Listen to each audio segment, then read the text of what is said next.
Welcome back to the Metal Exchange. Justin and Chris here with you for another week. It is the first Monday of the month, Patreon request week here at the Metal Exchange.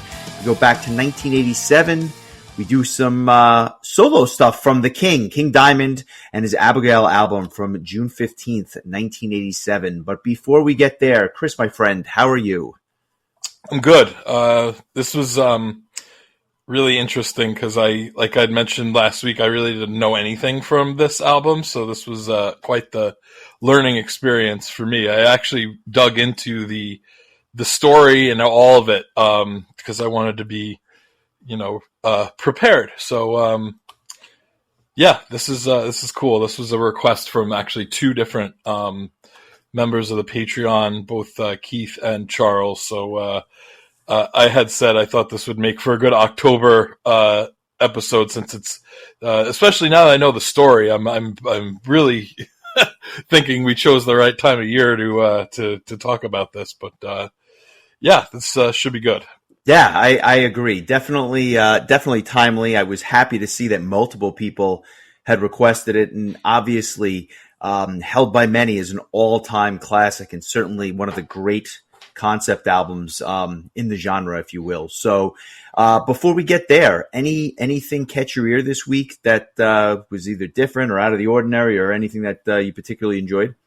Just a couple of singles that got dropped. Secret Sphere has another single from their next album, and it's the title track, Blackened Heartbeat. Serenity as well has a single, Reflections of AD, kind of a long one. This was like an 8-minute tune. And just today, Within Temptation has dropped yet another single from their upcoming album. Most of this album is available, even though the album is not out yet, because songs have been released in drips and drabs over the last 2 years. So I'm looking forward to hearing it all kind of together, but I haven't heard the new Within Temptation single, but the Serenity and the Secret Sphere singles are quite good, and they're just I'm starting to just notice there's a lot of albums yet to come out this year during the last 3 months of the year. Yeah, I would say of particular interest to me was that Secret Sphere single. When I listen to them now with Ramon back in the fold, I can't help but just think back to those early Secret Sphere albums, which were just great melodic power metal. They kind of went in a different direction when Michel Lupi was on vocals, and obviously big fan of his vocals, but I think that I think I prefer the old sound more than I did to the kind of music they were doing with Lupi. So this is a callback in many ways, a really good tune. I thought the Serenity song was all right. I didn't think it was the greatest song, but I think that in the context of the album, I will probably enjoy it more. Interesting choice for a single, to say the least. And I, too, have not heard the Within Temptation, although I have a feeling that, having heard basically the rest of the album at this point, I have an idea as to what to expect. Yeah, I got an email from the band's mailing list today, and it was the way they described this song. I kind of have to pull it up because I thought it was kind of weird that they called it like the band's most the kinkiest song we've ever written. Huh. That was from the band themselves. Based on that title, I'm surprised you didn't run and go check out the video right away, to be honest with you. Well, I don't know about the video. I just downloaded the song. I don't know how kinky a song could be.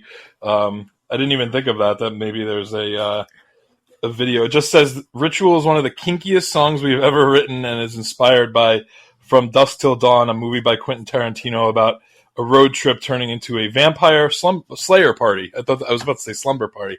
Vampire slayer Maybe both. party. Maybe both. Definitely will be interesting. A band that I just love some of the older stuff, and they've, I can appreciate the newer stuff for what it is, but kind of fallen a little bit off the wagon, if you will. But I'm hoping that when I hear the new album in its entirety, it'll kind of pop for me a bit.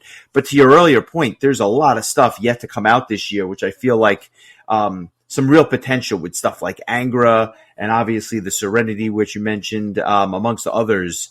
it's going to be a really it's going to be a race to the finish line, I think, in 2023, just because there's some heavy hitters left and some other, newer bands like Stardust who are still due, I think, for their album and stuff. So it'll be an interesting end to the year.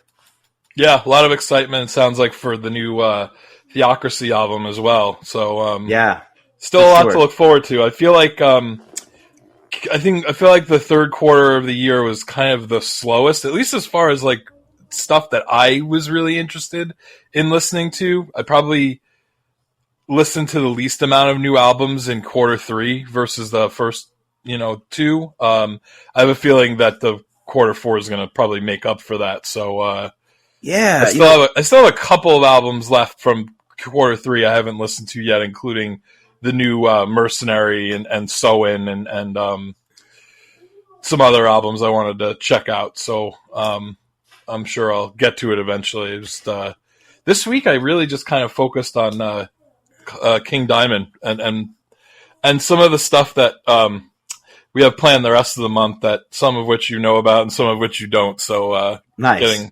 Getting myself pumped up for that. Just been doing mostly podcast listening. I'm going to have to get back into my catching up mode maybe next week.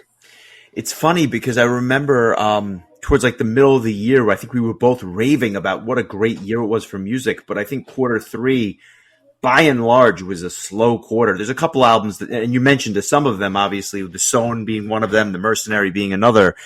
But I feel like overall, not the best quarter for music. I thought the first two quarters were stronger. I thought it was just more consistent releases each week. But we're starting to pick up steam. And I heard a really interesting album this week. I had never heard of this band.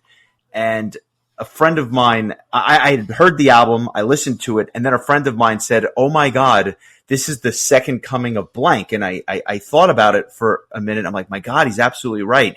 There's a band out of Italy called Apostolica, and I'm sure I'm butchering the name, but they came out with an album called Anime Heretica.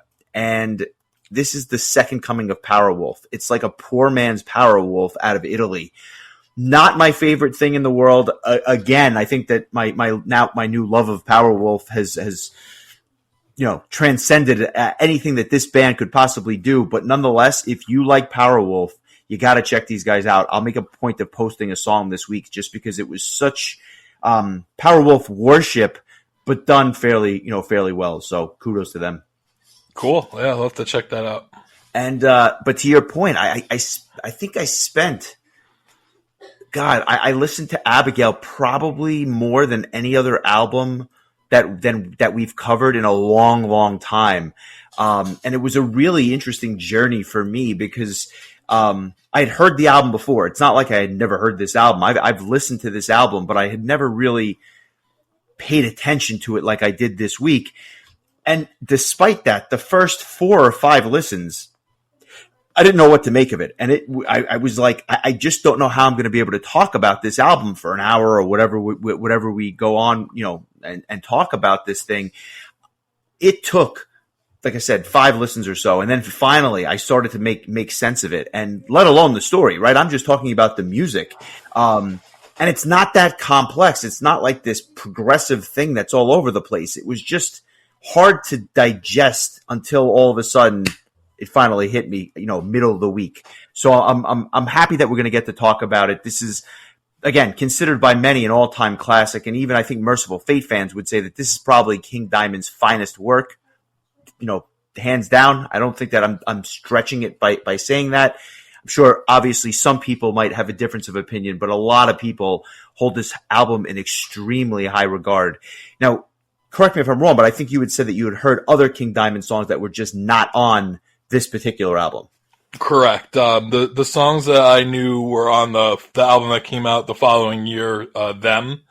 So I had heard of this album, and then again, that might have just been because a number of people requested it on the podcast, but I can't say any of the songs really sounded that familiar to me. So yeah, I had mistakenly said that I had known 2 songs from this album last week, but it turns out it was Welcome Home and The Invisible Guests, which both were on the Them album, which also has this spooky artwork, much like the Abigail artwork as well. So yeah, this was pretty much start to finish a brand new experience for me, and I was kind of in the same boat you were, where the first few listens, like I didn't dislike it at all. It just was. I guess I like that you said it best. Like I really didn't know what to make of it, and it's not really super long. Like I was actually a little bit surprised at how quickly it went through. But I feel like after reading the story, and then I read the plot synopsis that was on Wikipedia, and then went back and actually read the lyrics, and I think that kind of tied it all together. And I think it adds to the experience that there's this really dark and I don't know. If you've ever watched the show American Horror Story, this story feels like it was like they could have made a whole season of American Horror Story just based on the plot of this album. It's really, really like just horror, like a horror story. It's really cool, and I think that the music really lends to the story. Yeah, I think that's very well said. I think it was. I mean, not only is it obviously one of the first like heavy metal concept albums, but I think other people have said it's like the first horror album, and I think there's something to be said for that, right? Like it's painting this picture. It's obviously kind of science fiction-y, like fantasy based because ghosts and stuff like that. I won't go through the entire plot just because I think that would take too long. But in short, it's a story. It's obviously fiction, and it's based on this. I guess we'll say couple that kind of moves into this mansion and everything that follows it. I guess that would be like the shortest way I could describe it. But it's really interesting. And what I would also say is, I think that if you don't. I think the synopsis helped because when I read through the lyrics the first time, I really couldn't put all the pieces together. But I think that the lyrics in conjunction with basically King Diamond's synopsis, which is, kind of all over the internet, then all of a sudden it started to make a lot more sense to me. Yeah, the lyrics are almost like, rather than being kind of cryptic, are really just kind of like telling a story. It's very storytelling type, almost just like very direct lyricism, where it's just like, I'm going to sing basically the story to you. And, I'll, as we go track to track, I'll kind of just briefly talk about where it, ties into the plot of the story, because it's not really a super long, plot. It's very interesting and really just very creepy. And I think that, again, it's really, when you know what the singing is about, it really adds to kind of the dark and kind of creepy nature of it all, and it's King Diamond's vocals are just so wildly different from the lower register to those falsetto screams that he does, and I know our mutual friend Justin, he basically texted me and said I may have to sit this one out because I just could never get into his vocals. Like and I can totally understand why like that would be something that somebody wouldn't gravitate towards. I think we've talked about the same thing in terms of like, when we talked about Rush, Geddy Lee's vocals, I think there were just some people that heard it and were like, I'm out. Like that, this is just isn't going to be for me. And I don't know. I think I might have felt that way the first time I heard King Diamond because it just sounds so over the top. But I think once you kind of get used to it, I don't know. It doesn't really bother me. I think it's almost so wild, it's so out there that it becomes its own kind of unique thing because not really very many other singers kind of do that kind of the way he does, in my opinion. No, it's. I mean, his range is just unbelievable from the lows to the highs. It's unlike anything I think that that one would ever hear. It's just that unique, and I think that that's part of the allure, right? The fact that he can go in and out of the highs and the lows seamlessly, which is just incredible because normally there's usually some. I mean, there's no continuity. It's just all over the place, but in like a beautiful way. So kudos to him for that. I want to read one of our Patreons, Charles, who had this to say, because I think he sums up his opinion very nicely and kind of sets the stage for our discussion. He says, quote, Abigail is my favorite concept album of all time. It's brilliant from start to finish. From King Diamond's wicked story to the musicianship to the production, it's just a great album. The album had a big impact on myself and the rest of the Long Beach, Long Island metal crew. We would listen to it for hours at a time on the weekends before heading out to a show or just hanging out. I saw King live on the Abigail tour 6 times. It was awesome. And to this day, I can listen to the album all day. King has released many great concept albums in his career, but Abigail is the crown jewel in his discography. In my opinion, this is a mandatory metal release. If I had to pick the song of the week, I would change it to Songs of the Week. It's because the whole album is awesome from start to finish. So obviously high praise from Charles, but he's not alone, because I think that, like other people have basically said, there's a review on All Music by the guy's name is Eduardo Rivadavia, and he goes, widely recognized as King Diamond's solo masterpiece, it is also unquestionably one of heavy metal's greatest concept albums. And then Martin Popoff, the renowned journalist, said metallic excellence. So, high praise all around. I don't know that my score is going to be commensurate with all of these opinions, because I like the album, but I don't think it's not a 10, not in my eyes, but I can certainly appreciate why people do love it, because there were elements of it that I thought were phenomenal. Yeah, I'm with you there.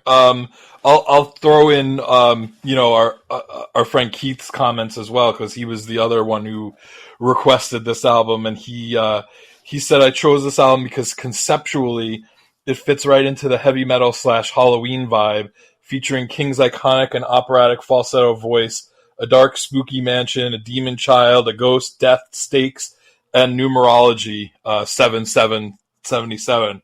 One could argue King's voice is almost so bad it's good, but it's also quite hypnotic, and thus it's great at telling its story, not to mention he is one of the most influential frontmen in the history of the genre. Fun fact, in the Super NES game Final Fight, a stage boss is named Abigail and looks a lot like King Diamond. So yes, I was going to mention that at the end, but he stole my thunder. One of my favorite games of all time, like bar none. And before I was familiar with the album, I was familiar with the game. And then I remember the first time I heard the album, I was wondering if there was a connection, and I can totally see it. So it's really, really good stuff. And now I feel like I have to go back and play Final Fight for the first time in a while. There you go. We also should, I guess, we tongue-in-cheek post the Beavis and Butthead clip where they watch the Family Ghost music video and proceed to crap on it for the duration of the video. But I think you kind of have to take it tongue-in-cheek, because Beavis and Butthead really didn't have positive things to say about almost any of the music videos that they watched. But it's good for a laugh, if you don't take yourself too seriously. I think if you could write down the number of music videos that Beavis and Butthead praised in the 9+ years that the show was on the air, it's a pretty short list. So I thought King Diamond might have made it onto the Beavis and Butthead good list, because they usually got pretty excited for any sort of traditional heavy metal. But I think the vocals and probably the presentation kind of made it to the point where they felt like it was it was easier to make fun of it than to praise it. So. Well, if it's any consolation, King Diamond, I think, hated the video. The word I heard was loathed the video, and it's just because the video is so ridiculous. He goes, quote, I absolutely hate that video, and he lays the blame on the record label who hired a producer to, quote, took it upon himself to create a little circus. And then they finished the video, and he's like, all right, if we ever do a video again, I'm going to dictate what goes into it. And it has to do something with the lyrics, because every time I see it or suddenly I walk by, my wife plays it on the computer or something, and he's like, oh, just turn it off, man. I can't stand it. So not a fan of the video. I think King, Beavis, and Butthead all in the same camp on this one. But it made me laugh when I read that. It's the. I'm hoping it's your song of the week just so I can play the whole video because it's so absurd compared. I mean, like there's this concept album with like this horror, and then it's like literally a circus. I mean, you can't make it up. Please tell me it's your song of the week, please. If not, I may have to change it. I don't know. I don't know that I've actually chosen one yet. This was another one of those albums where it was really hard because I really felt like this could have really been like just one 40-minute song that just changed, you know, A for little each bit part of of the pace. story. Yeah, but like it flows really nicely. And so I didn't find that anything was like distinctly better than anything else. So I'm probably just gonna wing it this time, but it really, I think it all flows together really nicely and into this kind of really tight little like 40-minute package.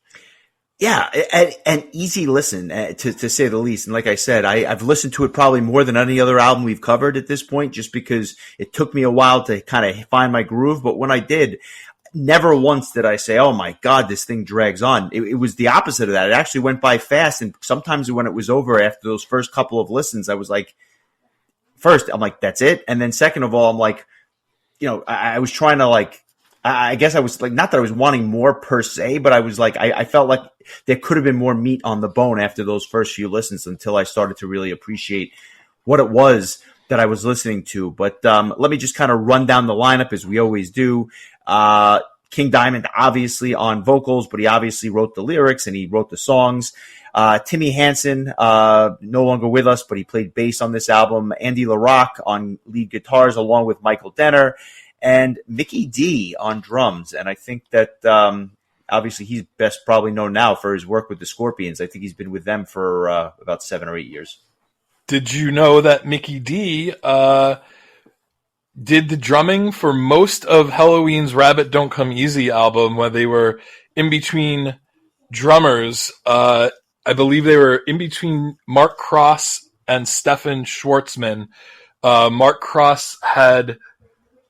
I think he came down with mono or something like that, and he couldn't. He had been in Metallium previously. There's a name for you, and he had been asked to join Halloween after Uli and Roland left the band, and he managed to record the drums for "Don't Stop Being Crazy" and "Listen to the Flies," and then had to drop out. They brought in. Mickey D to do the rest of the album, which is kind of a cool little fact. I don't think that he did any of the touring or anything, but he kind of was like a fill-in guy, and with his resume, I'm sure it probably was a no-brainer. Yeah, I did know that, but I'm glad that you kind of outlined that because it's kind of like a little-known Halloween nugget that I don't think everyone knows. So I'm glad you pointed that out. Very good lineup, and I think that I would say that his drumming actually in certain spots on this album is really good, and I'll point out a couple of those when we get to it. But between that, the guitar work, and obviously the vocals, there's a lot you can chew on in each of these songs. And even though I felt that the pacing was somewhat similar throughout, each song did have a very distinct flavor to it, despite, you know, I think the speed or the tempo kind of remaining the same a little bit. Yeah, I think that's pretty spot on. So let's get into it. And we start with a 1.5-minute intro called Funeral, which I guess really sets the tone for what this is. And before I had read anything about the album or the fact that it was given the horror metal moniker, my initial thoughts from Jump Street and this album was that it sounds like it could have been the soundtrack for a horror movie, this particular song, with the haunting keys that could just kind of give you like the nightmares. Really, really interesting intro, and sets the table for Arrival, which is an aptly named tune to kind of kick this thing off. Yeah, I was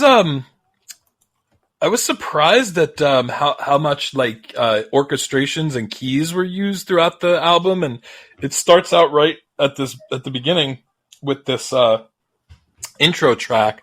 It kind of just starts out with really kind of like a part of the story, and it's the one of the what do you call it? It's the Black Horseman is it almost actually like is like a fast forward to the end of the story at the beginning, and they're basically like this is how the story ends.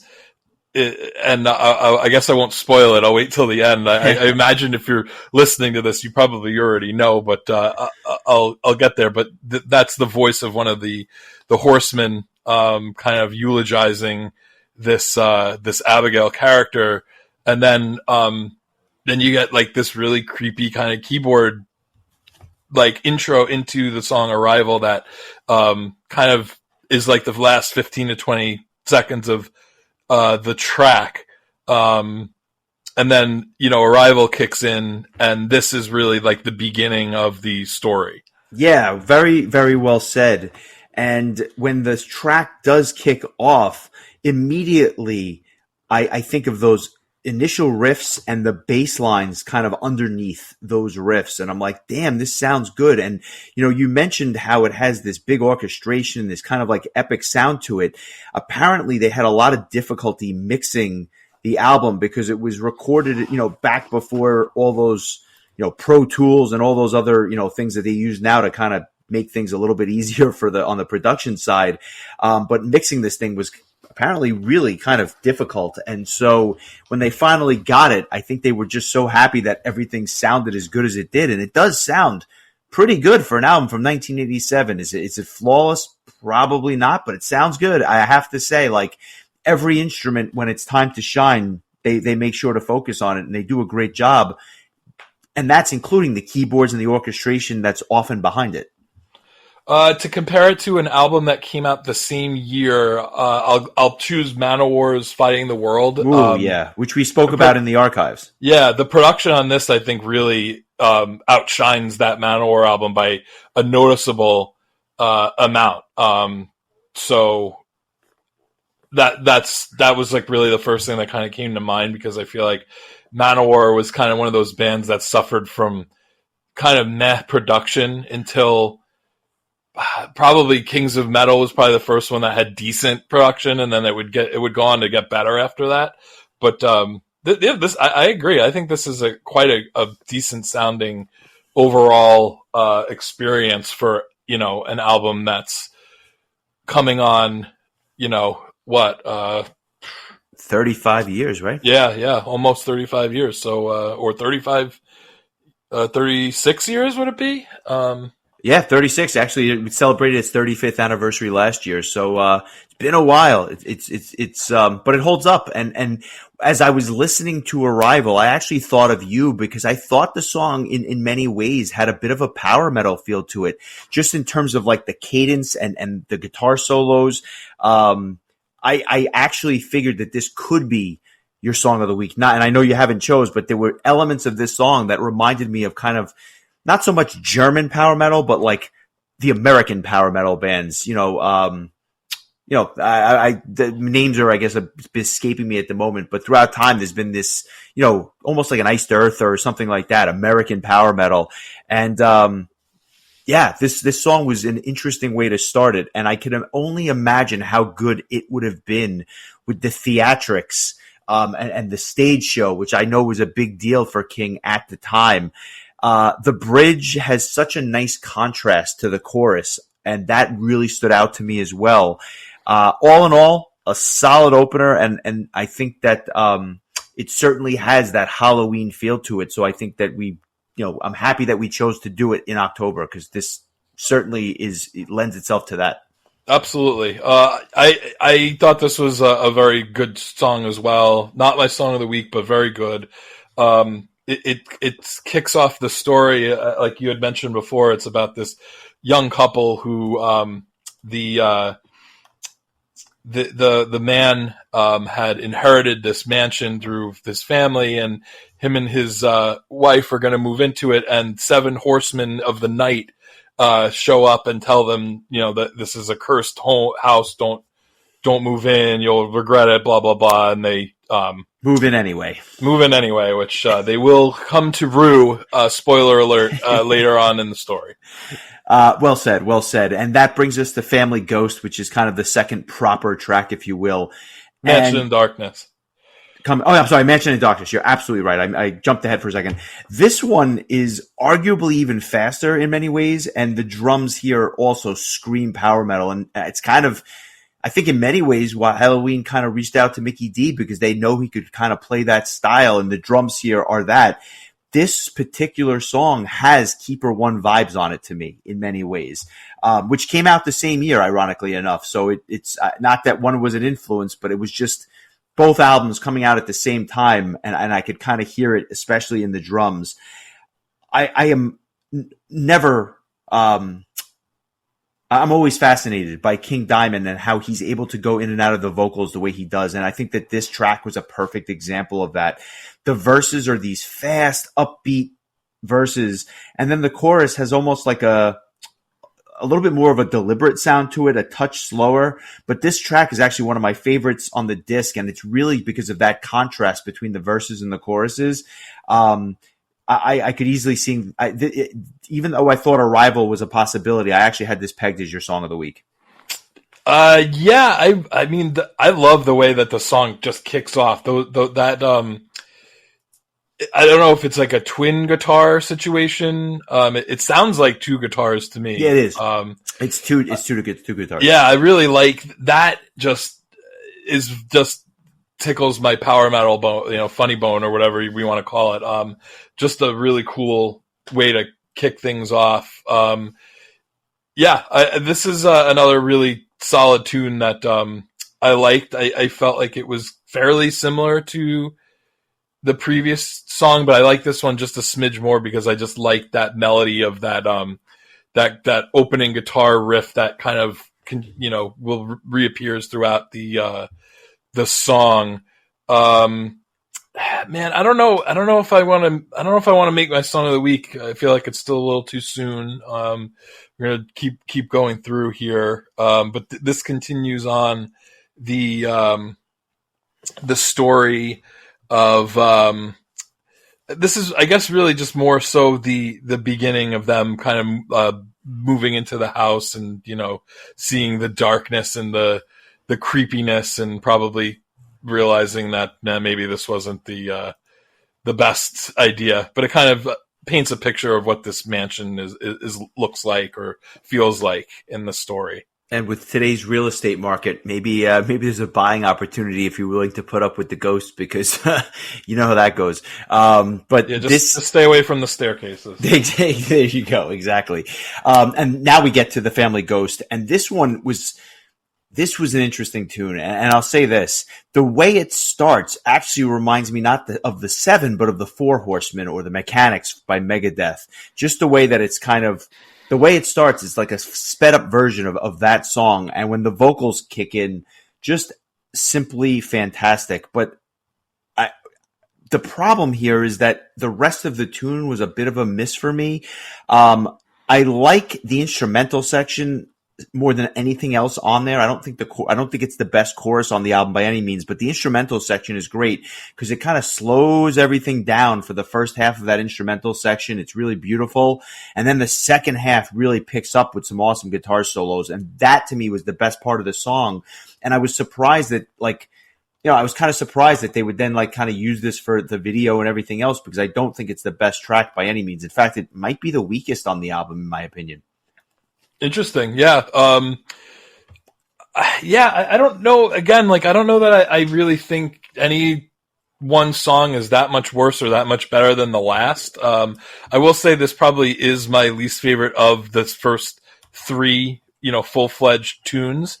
I think it's really, more, I don't know, when you look at it more through the lens of the story being told, I think that it fits that part in the story where the man is being visited by his ancestor, this count, who had who basically tells him about the spirit of Abigail that's in this mansion, and reveals at the end of the song that the spirit is inside this man's wife, and that she's pregnant with this demon child, if you will, and that's kind of how it reveals that part, and then it kicks into the next track, the 7th day of July, 1777, where it actually tells the story of the Count and how this demon child came into existence. I'm trying to remember what. So yeah, the story, the present day story takes place in 1845. So we're rewinding back about 70 years in the story, and basically what happens is the Count has a wife. She has an affair and bears a child that through the affair, and he didn't want a bastard child to inherit his fortune, so he pushed the wife down the stairs, and that basically she ended up having a stillborn birth, and that the spirit of that stillborn child was to become Abigail. Yeah, I mean, very, very well said. And ironically enough, as the story kind of launches from here, the 7th day of July, 1777 and on is actually, for my money, the best part of the disc. I like the beginning, but I think that from this point on, every song starts to get really, really good, if not great. And this is a perfect example. During the intro of this song, there's this guitar sound where I just love the tone of the guitar. Not even so much the riff, but just the sound of the guitar. And it starts off kind of slowly, and it gives you this impression that it's going to be a ballad, but it is far from that. There are no real true ballads on this album. But I love the subtlety of the keys behind the guitar. And I really think that the album kind of just jumps from here.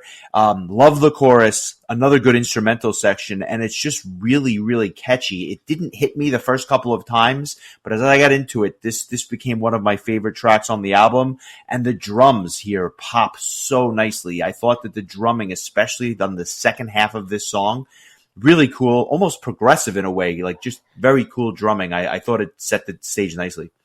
Yeah, I would say there's no power ballads on this album, only dour ballads. Yes, I think that is very, very well said. There's no sap here, but a lot of really. sap. I was impressed with some of the guitar work and the solos. I just thought it was, like I think you get a little wrapped up in the story, but you kind of forget, like, oh shit, there's actually some pretty high end musicianship going on here with the guitars and the drums, especially. So.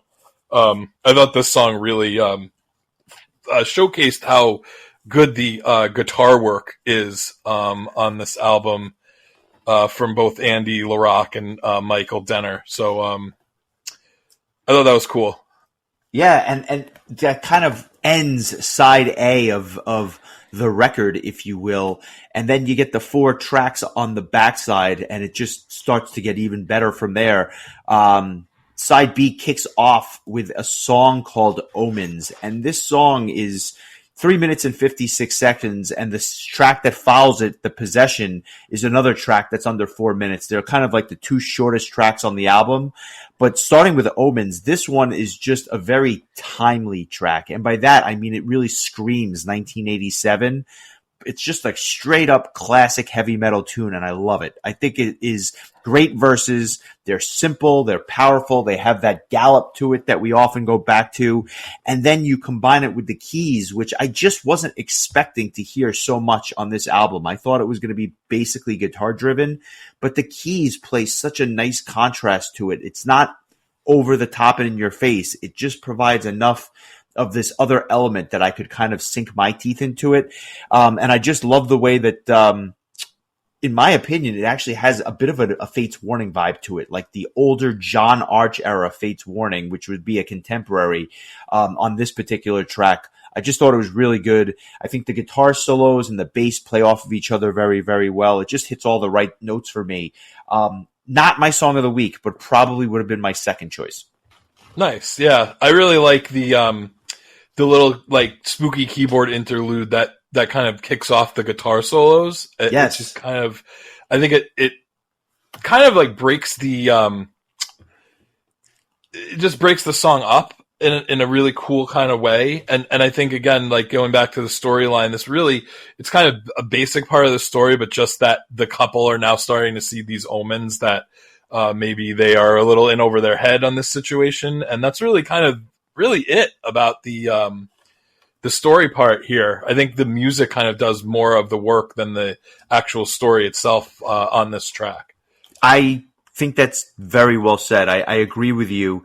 And then, as I said, we get to the shortest song on the album, The Possession. Do you have any thoughts on this one? Because I liked it too. I just think it was in the same vein as Omens, which is a good thing. It's just this tight little number with great guitar work. I don't have that much to say about this particular song, but I did like it a lot. Yeah, I'm with you 100%. I think there's again, it's just not to be too repetitive, but it really does showcase King Diamond's just ability to just hit these wild high notes, but then come back with like these deeper kind of almost growly vocals at times as well. This was kind of cool. I didn't think that it had as catchy of a chorus as some of the other songs, but I think that the instrumentation, I think, kind of sets this kind of dark kind of feeling for I think where the story really starts to really take a turn, where the man's wife Miriam is basically being possessed, and she's basically like now like Abigail is speaking through Miriam, and so this is, I think, where it starts to get like really, really creepy. I mean, it was has creepy like an before, but now it reminds me of like the Exorcism movie, which quite frankly is still the scariest movie I've ever seen in my life, and I can't watch it again. Not literally, but it is frightening, and you're getting that feeling on this album as we get to the last two tracks, as we build to the title track, Abigail. Really, really creepy stuff. Talk to me about Abigail before I give my thoughts. I think a lot differently about this song after hearing a certain rendition of it that I think some of our Patreon members will get to listen to in some of the bonus content at the end of this episode. So our thanks to our friend Keith for his vocal stylings. And definitely stay tuned for that. If you are not listening on Patreon, you will absolutely be missing out. I guarantee you that. Yeah. It's interesting because like before it gets into like this creepy as hell chorus, it actually has like some really melodic, kind of guitar parts and stuff. And then it almost like the melody just cuts off and gets into like this, like, Abigail, like it's so dark and creepy. Like only King Diamond and Keith Nickel could bring that, that dichotomy to life, in such a way. This was a song I think that grew on me the most, as I listened to the album throughout the week. And let's see. So getting into the story some more. This is pretty much like Abigail's coming out party, and the song is well said. Titled. So this is kind of like the conversation between the ghost of Abigail through Miriam and the husband, and he's saying like, I'll get a priest and I'll have you exorcised, and she was like, no, like this is this is the fate, like that, this is what's supposed to happen. And then Miriam's voice somehow breaks through this curse and basically tells her husband, like, you have to remember the stairs. Like, you have to kill me. It's the only way to, because I don't think we mentioned this, but earlier in the story, the Count when he visits his, his descendant, he says to him, like, you have to do what I did. You have to, like, basically throw your wife down a flight of stairs in order to keep the curse from happening. Really upbeat stuff. So now Miriam is saying, like, well, he was right. And so she's basically saying, like, you need to sacrifice me to keep this curse from becoming, a reality, and this child, this evil child from being born. So I don't know. It's kind of, I think that kind of back and forth musically really fits also lyrically with what's going on, in this conversation between this man and both his wife and the ghost that has possessed his wife. It's wild. Like, the whole album, I think, just came to life for me after I read the lyrics and the story and really understood what was happening. And again, like I mentioned before, just reminded me so much of like American Horror Story. I'd watched the first handful of seasons of that show, and like, it's just, this would have fit that just vibe so perfectly. Is this your song of the week, or is Black Horseman your song of the week? This is not my song of the week. Okay, then I'll make it my song of the week, because it was kind of between these last two tracks, and in order to keep things to be a little bit different, I'll choose this one. I like this one a lot. I'll have to decide in post if I'm going to use an actual clip from the song or just put Keith's version. No, I'll save Keith's version for the Patreon. You can hear King's version on the regular version, and then stay tuned on the Patreon episode, and you'll get to hear Keith sing Abigail, as only Keith can. But let's give the original version a listen. The man who did it first, King Diamond. Here is Abigail from the album Abigail.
I had mentioned earlier that some of the tracks on the front end of this album had like a power metal feel to me, but this one has more of a proggy feel, and it actually changes pace a lot throughout. But it has an elegy vibe to it, which to me is obviously a win always. I just thought I heard a lot of it, especially in the guitar riffs.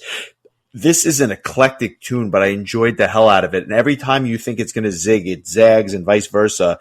And there's even like a keyboard solo in here. It has this very gothic sound to it. A cool tune. I will never, ever hear the name Abigail again and not think of this song. I mean, like, this is now ingrained in me forever.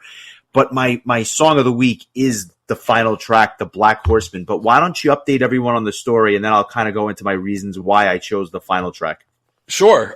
So this kind of just ties all of it together. It starts out at the top of the stairs, and plot twist, the husband, Jonathan, gets distracted, and Miriam, whilst possessed by Abigail, ends up pushing him down the stairs and killing him. Just like a man, right? Always getting distracted at the worst possible times, I know, he probably like smelled something tasty or whatever, and oh, are we having steak tonight? And then he got down the stairs you go. So now there's nobody to, do anything about this this Abigail ghost, and Miriam ends up giving birth to this ghost, and the childbirth ends up killing her, so she ends up dying anyway. But now that the child has made its way into the world, and the creepy lyric about how the last thing she saw were the child's yellow eyes, like, oh my god, what imagery. So anyway, what ends up happening is the seven horsemen that were kind of referenced in that opening track, this kind of circles back to that eulogy that they were reading at the very beginning. And basically what it was they, they went back to the mansion, found the baby eating something that was so horrifying that it couldn't be told in the story. The theory is that the baby was eating the corpse of the original Abigail. So maybe it was worth not mentioning, as they didn't outright say it in the song lyrics. And the Black Horsemen have to basically nail this evil child inside of its coffin using 7 silver spikes. And that, again, circles back to the beginning of that very first track. But that is, I'll actually even go back to the quote from the funeral opening track. And Abigail must be nailed to her coffin with 7 silver spikes, 1 through each arm, hand, and knee, and let the last of the 7 be drawn through her mouth so that she may never rise and cause evil again. So that's kind of how the whole story wraps itself up, but unfortunately our friends Jonathan and Miriam didn't make it through the story, unfortunately. So that's pretty much how the story goes. It's a really interesting and really cool horror story, and I think that it really brings, I don't know how you want to put it, if you want to say the story brings the music to life, the music brings the story to life, maybe a little of both, but it all comes together for this really cool just musical experience. And I always would think of, like great metal operas like Streets and Dead Winter Dead and Wake of Magellan by Sabotage. This, they did not go into the depths of horror that King Diamond would do in 1987. So, I thought this was a really cool way to end things. It was right up there with the title track as one of my favorite songs on the album, so I'm glad that we each chose one of these last 2 songs to give a listen to. But really cool story, really cool presentation, unlike anything I have ever listened to before, and a really cool way to dive into my first full King Diamond album experience. Yeah, I mean, what a way to end the album, right? This is such an epic song. I love the guitars at the beginning. It has almost a ballady feel to it, but more than anything else, it feels like a satisfying conclusion to a concept album. It reminded me of Eyes of a Stranger by Queensryche, not in terms of the style or the song itself, but just the way that it wraps up what's otherwise this great concept album. There's like the verses have like this slower pace to them with these really melodic like bass lines to them. And then you kind of get on a roller coaster because you're never really sure if and when you're going to kind of fall off this ride. What's weird to me is that it almost has a bit of an upbeat sound to it in spots, which is to the extent that it's a conclusion, I guess it's upbeat. But when you really listen to the lyrics and understand the story, there's nothing upbeat about this. I mean, the horsemen are coming to, save the day by torturing this ghost, if you will. But really, really great stuff. I love the instrumental outro. This was the song that time and time again, I just look forward to more than all the rest to kind of wrap this thing up and put a bow on it. So let's give it a listen, and then we'll come back and kind of give our final thoughts.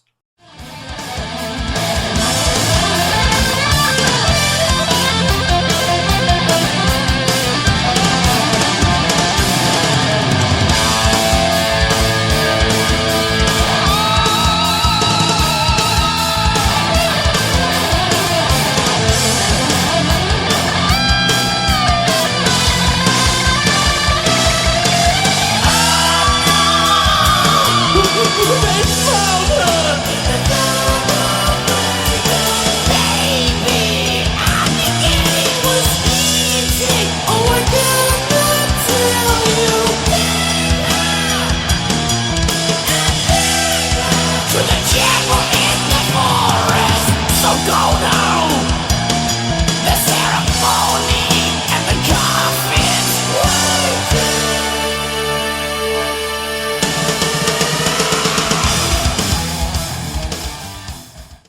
Yeah, I mean, so anyway, Black Horseman, I think it puts a really nice bow on this this album.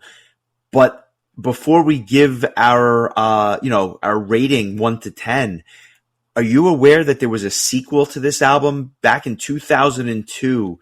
King Diamond released Abigail 2: The Revenge. I completely forgot this album existed. I've never heard a note from it. And I feel like it would actually make for a cool episode to just kind of dive in and finish the story, because apparently Abigail's back and she's better than ever, but 15 years later. I know it sounds like an 80s sequel movie. Like, yeah, like Nightmare on Elm Street Part 14, right? Like, or whatever it is. I had no clue. That's wild. I'm curious if the story is as gripping as this one was. It's not held obviously in as high regard, but it blows away Mindcrime Part 2 apparently, and by and large has very good reviews. So I'm kind of curious to hear it. I'm not going to lie. That's really interesting. I had no idea. Well, you thought she was dead. You thought she got spiked and that was the end of it. But apparently she might have had the last laugh after all. Yeah, I'm going to have to ask our King Diamond experts what their thoughts are. I mean, this was 15 years later, so yeah. I wonder how our friends received it. Obviously, there's a bit of a personnel change at this point in time. Andy LaRock and King Diamond are still there, but I don't know that there's any other of the original Abigail band members at this point.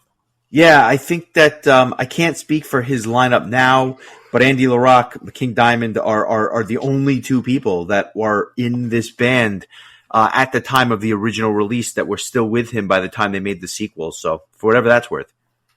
Yeah, I would be I'd be curious. If nothing else, I want to see what the story tells. Like, does Abigail figure out how to get out again after being nailed 7 times into a coffin? I mean, that'd be impressive if so. Scale of 1 to 10, what are you giving King Diamond's Abigail? That's a very good question, and I'm going to let you answer it first. Okay. After those first couple of listens, I didn't know what to make of it, and I think you said it best. It wasn't that I didn't like it. I just didn't appreciate it or have certain things pop for me, but it got better and better for me. And although I won't rank it up there with the Mindcrimes of the world or anything else, I can totally appreciate why people love the album. For me, it's a 7.5. I like the album a lot. I want to go back to it. I want to listen to it with the benefit of hindsight. I want to let it marinate for a little bit. But the score steadily rose for me throughout the week, and I just I'm so happy that we got to do this, because I don't know that I would have ever gone back and done a deep dive like this, but for the request. So excellent choice. Thank you to both Patreon members for choosing it. And definitely opened my eyes to not only this album, but the fact that the King was doing concept albums like this time and time again. Yeah, I'm gonna give it just slightly under you. I'm gonna give it a 7.375. I just wanted to take a look and just see what I was ranking some other things recently, because I think I like this just a smidge above the T-Ride and the Winger albums that we listened to recently, and I ranked those slightly lower, but then not quite as high as, say, Elegy. So I feel like this was, sometimes I think I need to just get a little, just see like what other things, like what I was thinking on other things to kind of center where my score is going to land. But I feel pretty good about that. And again, it's just another one of those things where I unfortunately just have no nostalgia for. I imagine like 30 years of listening to this album, it's probably a 10 for a lot of people, I would think, or if not close to it. But I enjoyed it a lot. I wasn't expecting to like it that much, because much like our friend Justin, I was a little skeptical about would the lyrics be too like off the wall to really appreciate everything else that's going on, or too distracting, I guess would be the best way to describe it. But I didn't think that it was, honestly. I thought it really fit. Everything just fit nicely into this nice little package. So yeah, I was impressed by this, and I'm glad that it was requested by our two friends, and I'm sure there's plenty of other people that are happy to hear us talk about it. Very well said. Very well said. I just want to give a couple of news updates before we announce your album for next week. Aerosmith has postponed the rest of their U.S. tour because Steven Tyler's vocals are damaged and more serious, quote, than he initially thought. That is a shame. I know a lot of people were looking forward to seeing this tour, despite the prohibitively expensive tickets, myself included. I was toying with the idea of going to one of these shows, but it's a shame that he just may have to go on pause, and for how long we do not know. But when something like this happens, sometimes you never kind of get back out there, and I'm a little sad in that regard. Yeah, it's interesting because he seemed to do okay with the whole like Las Vegas residency that Aerosmith had done in the past, where they were just playing consistently in one location. Maybe they need to reschedule the tour and kind of space out the shows a little bit more. But these guys aren't young men, and so I'm sure it's got to be pretty tough. And I know Steven Tyler probably doesn't want to put in a half-assed performance, so he just did a little too much and strained himself, doing more than he can handle. I remember Michael Kiske had some issues when he first started doing the tour with Halloween, and it could just be, his voice was rested for too long, and then you all of a sudden you just get out there and you're older and you just start, you just blow it out. I don't know, but I hope that they end up back out there again, and it doesn't end up being like Van Halen's last tour, where they postponed the tour and then there was never a reschedule, and then Eddie died, and then there was no Van Halen. So right. No, very, very well said. Time will tell, and time will tell next September, as we have another announcement for Prog Power in that Victorious, the German power metal band, has been announced on day one. What are your thoughts on this? I'm curious. You're familiar with them enough, I would think, that you have an opinion. I just don't know what that opinion is.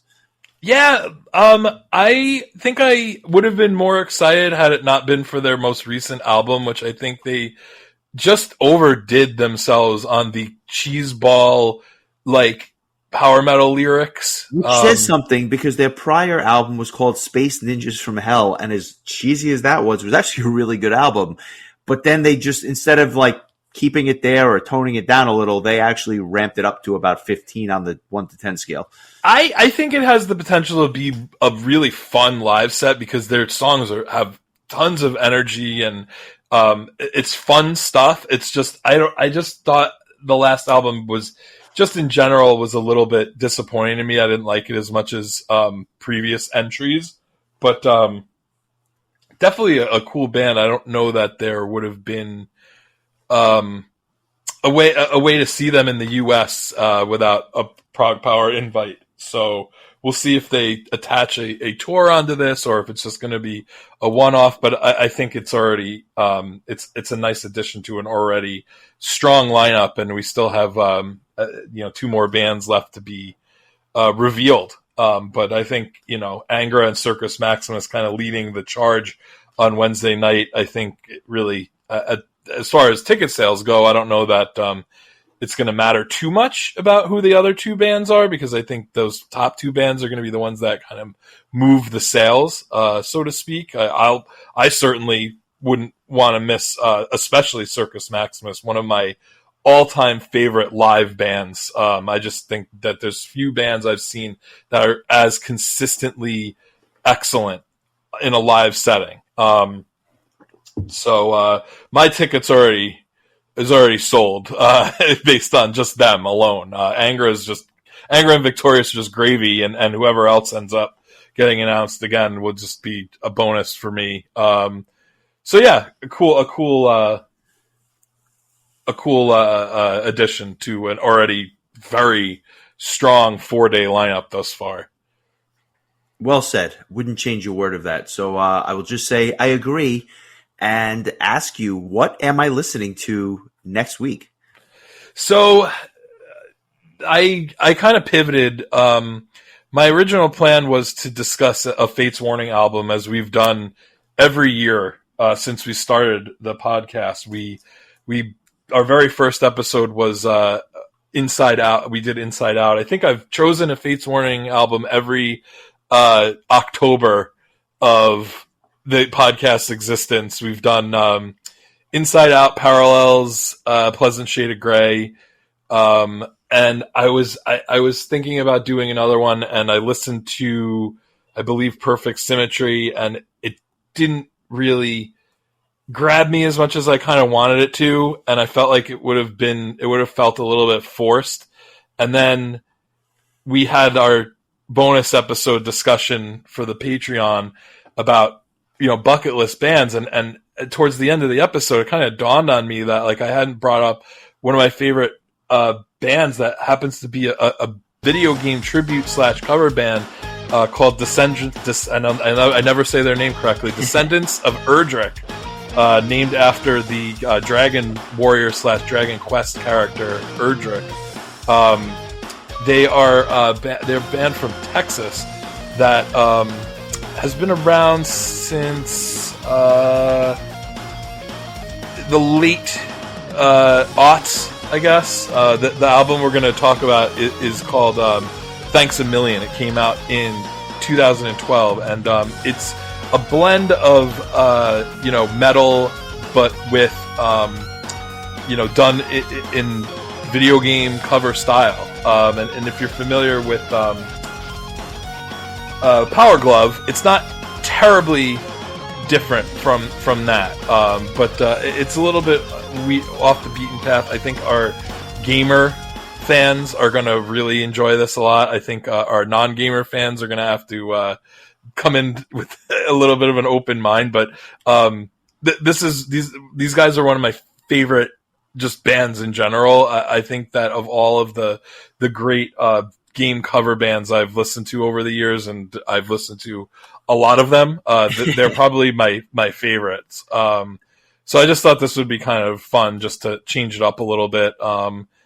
I think it'll definitely be a little bit more, it'll I think lead to more discussion as far as talking about the games themselves that the band chose to do on this album.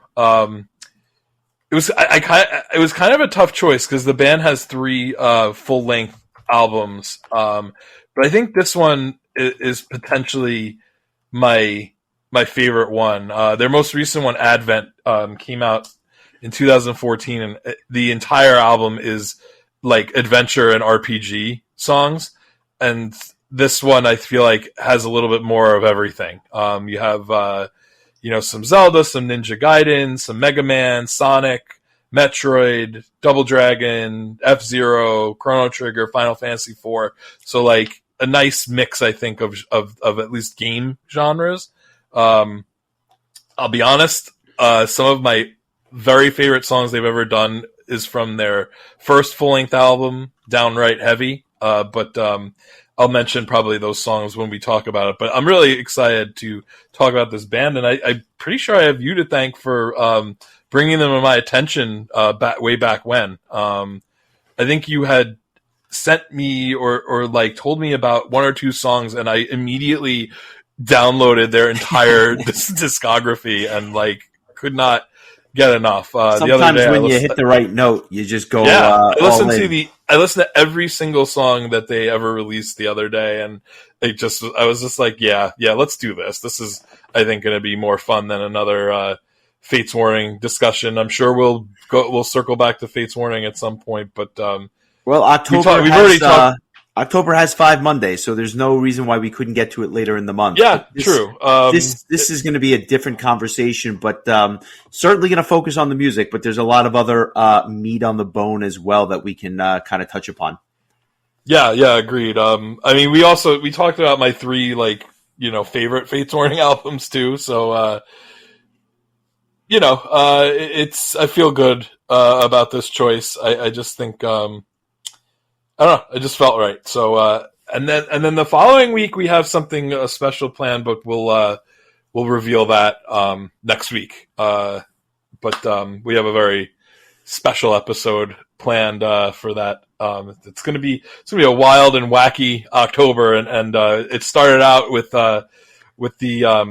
the murder of a stillborn child. So it's only going to get weirder. So that should tell you something. Trust me when I tell you, if you really think about these first 3 weeks of episodes, and then whatever Justin has planned for us after that, and then I have something else in mind, it could go down as one of our weirdest, or at least most eccentric months of selections. Now I feel like I have to pick something off the beaten path just to keep it up for the whole month. I can't go to a traditional album. I have to think outside the box, but that's okay. I will do that. It's going to be a fun month here at the Metal Exchange. Thank you all for your support. We really appreciate it. If you are listening for the first time, or if you have been on the fence, consider joining the Patreon. It really does help support the show.